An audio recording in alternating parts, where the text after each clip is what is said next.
안녕하세요. 자, 오늘은 절대 왕정시기입니다. 우리 바로 전 시간에 종교개혁 배웠죠. 그래서 종교개혁으로 인해서 가톨릭에서 이제 새로운 종파인 신교가 나타나게 되었고, 이게 개신교가 된 거예요. 이 신교가 나타나고 그 전부터 계속 이제 교회의 권위가 점차적으로 떨어졌었죠. 그러면서 상대적으로 왕의 권위는 올라가고 있었습니다. 그러면서 오늘 이제 절대 왕정 시기가 나타나게 되었습니다. 절대 왕정 시기는 이 왕의 권력이 절대적이었다, 뭐 이런 말인데요. 그 이전 시기에 비해서 상대적으로 왕권이 강화되었다는 소리예요. 그 전까지는 교회의 권위가 굉장히 강했잖아요. 그래서 왕권이 교회에 의해서 조금 제약되는 게 있었는데, 이 시기에 들어서는 왕의 권력이 교회보다 이제 뛰어넘게 되어서 그 이전에 비해서 상대적으로 왕권이 강화되었다는 소리입니다. 그래서 이 유럽의 왕들 말고 동방, 아시아 지역의 그런 왕권보다는 유럽의 왕권이 조금 더 약해요. 그래서 뭐 전 세계적으로 봤을 때 왕권이 정말 강했다 이렇게 볼 수는 없어요. 이 동쪽에 있는 황제, 이런 아시아 지역의 황제, 왕, 이 사람들이 훨씬 더 그 권력이 셌어요. 그거에 비해서는 아니지만 그 이전 시기에 비해서는 굉장히 왕권이 강화됐다라고 보시면 됩니다. 이 시기는 이제 왕의 권력이 강해지기 시작하면서 이 왕을 중심으로 이제 힘이 모이게 돼요. 그거를 중앙 집권적이라고 하는데,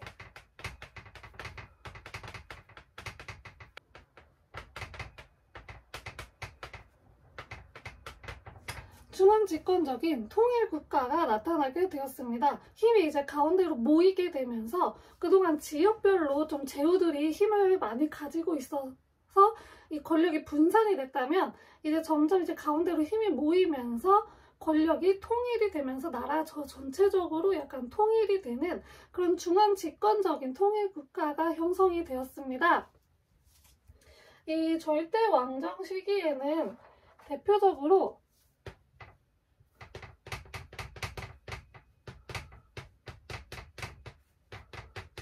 관료제와 상비군을 두었고요. 그리고 중상주의 정책을 실시하였습니다. 관료제는 무엇이냐?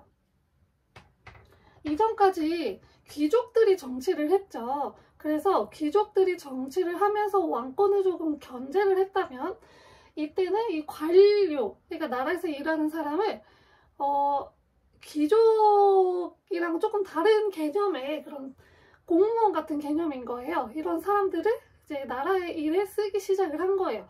그래서 이 관료하고 귀족하고 약간 좀 힘의 균형을 맞춰서 왕권을 강화하려고 하였습니다. 그리고 상비군, 언제든지 출동할 수 있는 군대를 두었습니다.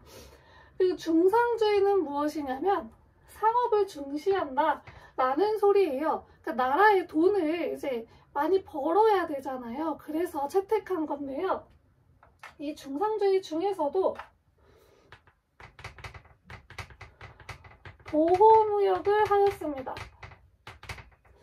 보호무역은 우리나라를 보호한다는 무역이에요. 이게 무슨 소리냐면 다른 나라에서 물건이 들어올 때 세금을 매겨서 들어오게 돼요. 그러면 물건값이 비싸지죠. 그럼 상대적으로 우리나라에서 생산되는 물건은 싸지게 되죠. 그러면 사람 소비자는 무엇을 살까요? 조금 더 값이 저렴한 거를 사겠죠. 그렇게 해서 우리나라의 상업을 보호하기 위한 그런 그 무역을 실시를 해서 외국에서 들어오는 물건에 대해서는 세금을 좀 높게 매기거나 이렇게 한 게 바로 보호무역입니다. 절대왕정은 크게 두 지역으로 나눠볼 수가 있어요.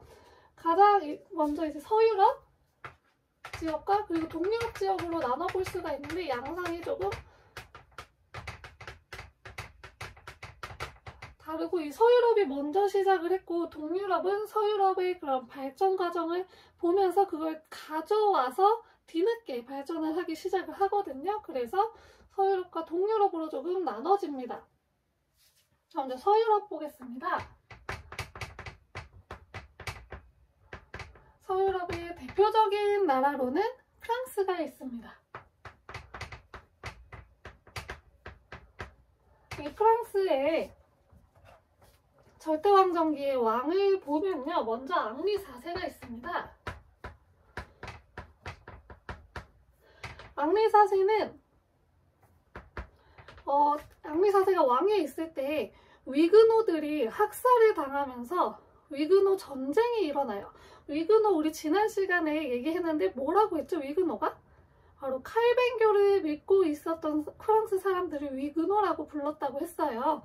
이 위그노하고 그 기존의 구교, 가톨릭교도 사이에서 갈등이 생기게 되면서 이 위그노 학살 사건이 일어나게 되었고 그로 인해서 위그노 전쟁이 일어나요. 그래서 앙리 4세가 원래 위그노 그 신자였어요. 위그노였어요. 그 신교를 믿던 사람이었는데 이 위그노와 가톨릭이 계속 우리나라 안에서 분열돼서 싸우고 있다 보니까 나라가 좀 통일이 되기 어렵고 그렇게 되면 국력이 강해지기가 어려워요. 그래서 이 갈등을 빨리 풀어야겠다 해서 앙리 4세가 자기가 가톨릭으로 바꿔요. 자기 종교를. 그리고 나서 무엇을 하냐?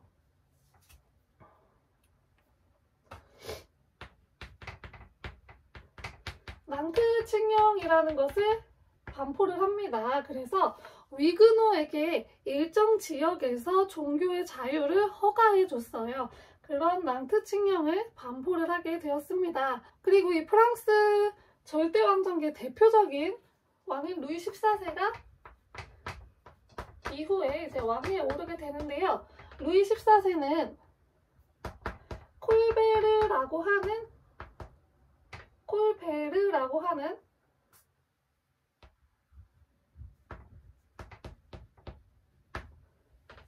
그 재상을 등용을 해서 일을 이제 진행을 시키는데요. 이 콜베르는 철저한 중상주의자였고요. 보호무역을 실시했던 사람이에요. 철저하게 중상주의 정책을 실시를 하였고요. 그리고 무엇을 하냐? 베르사유 궁전을 지어요. 그래서 귀족들을 전부 여기 안에다가 가둬놓고 살게 하는 거예요. 귀족들이 처음에는 좋죠. 궁전 안에서 베르사유 궁전 저는 못 가봤는데 사진이랑 영상으로만 봐봤거든요. 정말 화려해요. 여기 안에서 살고 있는 것 자체로도 너무 좋고 매일매일 파티를 하고 근데 그 안에서 쓰는 비용은 모두 귀족이 자신이 스스로 감당을 해야 되는 거예요. 그러니까 처음에는 돈이 이제 계속 평생 남아돌 줄 알고 쓰는 거죠. 근데 점차 돈이 줄어들게 되죠. 그래서 그 궁전 안에서 일을 하면서 돈을 벌어야 했고 그리고 무엇을 만드느냐? 궁정 예절을 만들어요. 그래서 좀 왕하고 귀족 사이에 그런 서열을 확실하게 해놓는 거예요. 그래서 귀족들이 함부로 왕에게 덤비지 못하게 하는 그런 일도 했다고 합니다. 그래서 이러한 이 베르사유 궁전이 루이 14세의 왕권의 그 상징적인 궁전이라고 볼 수가 있어요. 이런 것들을 만들었던 게 프랑스의 절대 왕정기고요. 또 서유럽의 대표적인 나라로 에스파냐가 있습니다. 에스파냐는 펠리페 2세 때 전성기를 맞이하게 되는데요. 이 펠리페 2세는 레판토 해전이라고 하는 해전이 있어요. 이 레판토 해전에서 오스만 티르크하고 싸우게 되는데 여기서 승리를 하게 됩니다. 그러면서 지중해의 제해권을 차지하게 돼요. 그래서 엄청난 이제 그거를 누리고 있다가 나중에 이 네덜란드가 에스파냐의 식민지였거든요. 근데 이 네덜란드가 지난 시간에 얘기했듯이 네덜란드는 신교가 우세해서 고이센이 우세했던 곳이에요. 특히 네덜란드 북부 지역이 그랬는데 이 에스파냐는 가톨릭을 신봉했던 국가여서 네덜란드에도 가톨릭을 막 이렇게 하다가 네덜란드에서 저기가 일어나요. 그 독립전쟁이 일어나요. 그래가지고 결국에는 베스트팔렌 조약으로 네덜란드가 독립을 하게 되면서 에스파냐의 힘도 조금씩 좀 깎이게 되고, 그리고 영국 또 있는데, 영국은 엘리자베스 1세인데요. 이 엘리자베스 1세 때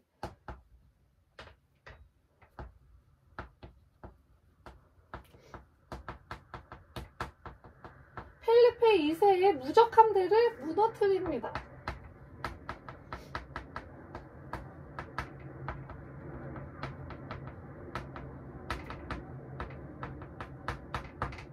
그러면서 이 펠리페 2세의 전성기를 맞이했던 에스파냐는 힘이 점점 깎이게 되었고, 이제 영국으로 그 힘이 넘어가게 되었습니다. 그래서 엘리자베스 1세는 무엇을 하냐, 또 동인도 회사를 만들어요.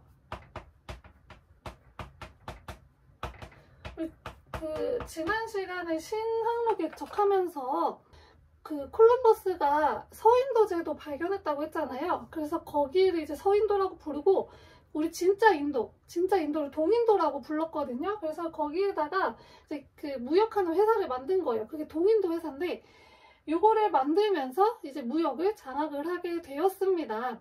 그리고 또 무엇을 하냐? 지난번에도 이제 종교개혁 때 얘기했듯이 영국 국교회를 만들었습니다.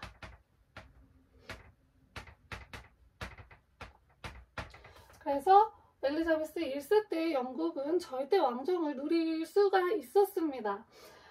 이 펠리페 2세가 엘리자베스 1세한테 청혼도 했었대요. 근데 엘리자베스 1세가 자기는 국가하고 결혼했다고 하면서 거절했다고 합니다. 네, 그런 일화도 있습니다. 자, 이제 동유럽으로 넘어가 보도록 하겠습니다.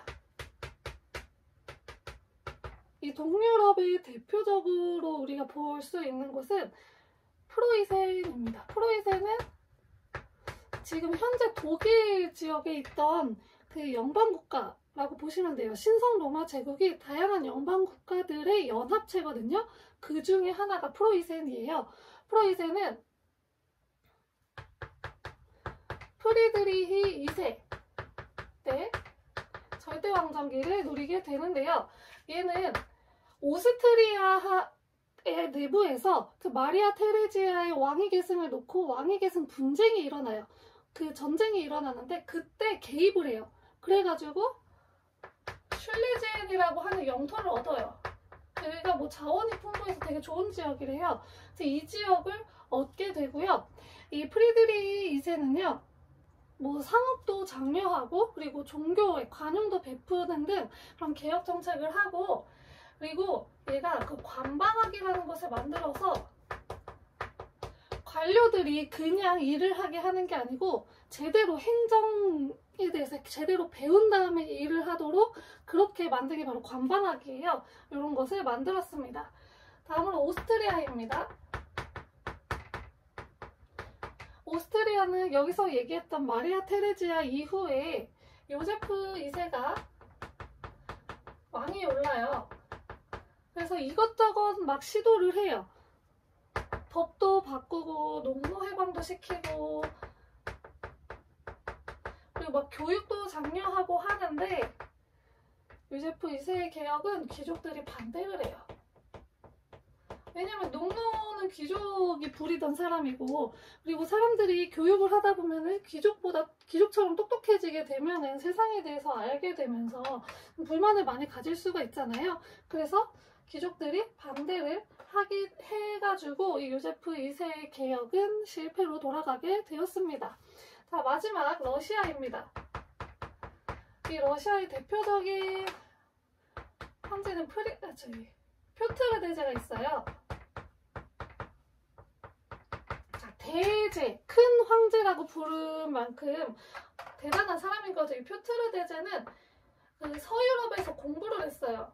그 몰래 이제 황제 신분을 숨기고 가서 공부를 했다고 해요. 그래서 서유럽의 발전된 문화들을 막 배우고 온 거예요. 그걸 러시아에 적용을 시켜서 뭘 했냐면, 사람들이 수염을 기르고 있었는데 이 수염을 다 깎게 했어요. 그래서 수염을 깎지 않는 사람들한테 세금을 걷는 수염세를 만들었고, 뭐 여러가지 서유럽의 여러가지 문화들을 다 가져왔어요. 그래서 서유럽에서 하는 뭐 파티 같은 거 할 때 입는 옷이라든지 이런 것도 다 따라하고, 그래서 서유럽의 그런 문화를 적극적으로 받아들이려고 하였습니다. 자, 그리고 또 뭘 하냐면 그 수도를 옮겼어요. 상트페테르부르크라고.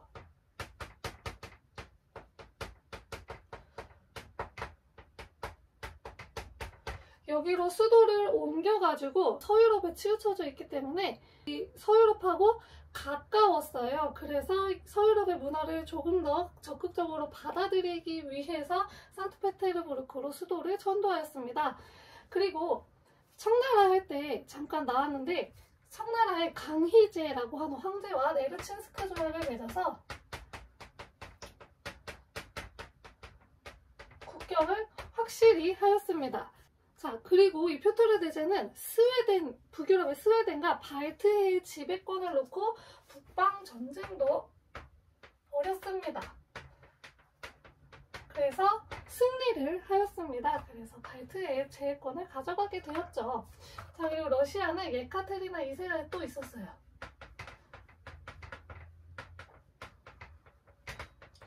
예카테리나 2세는 자기가 계몽군주다, 내가 좀 깨어있는 계몽군주다 라고 자처하면서 이 유럽의 계몽주의자들을 데려와서 같이 공부도 하고 그랬다고 합니다. 자, 오늘은 이렇게 절대왕정기에 대해서 배워보았습니다. 절대왕정은 그 이전 시기에 비해서 왕권이 상대적으로 강화된 시기라고 이야기를 했어요. 그래서 서유럽과 동유럽으로 나눠볼 수가 있었고, 서유럽은 프랑스, 에스파냐, 영국이 있었고요. 동유럽은 프로이센, 오스트리아, 러시아가 있었습니다. 대표적으로 이제 중상주의가 대표적인데요. 이게 뭐냐면 우리나라를 보호하는 거. 그래서 외부에서 들어오는 물건에 관세를 매겨서 우리나라에 있는 물건들, 그 상업을 보호하는 거를 이제 중상주의의 보호무역이라고 이야기를 하였습니다. 그리고 관료제를 통해서 이제 귀족들의 힘을 약화시키려고 하였다. 그래서 상대적으로 왕권을 더욱더 강화시키려고 하였다고 이야기했습니다. 자, 여기까지 절대왕정기에 대해서 알아보았고요. 다음 시간에는 이제 과학이 점점 발전을 해서 과학혁명이라는 시기가 찾아옵니다. 그리고 나서 사람들이 이제 머리가 깨어지기 시작하면서 미신을 타파하자는 계몽주의가 또 등장을 하게 되었습니다. 그거에 대해서 살펴보도록 하겠습니다. 감사합니다.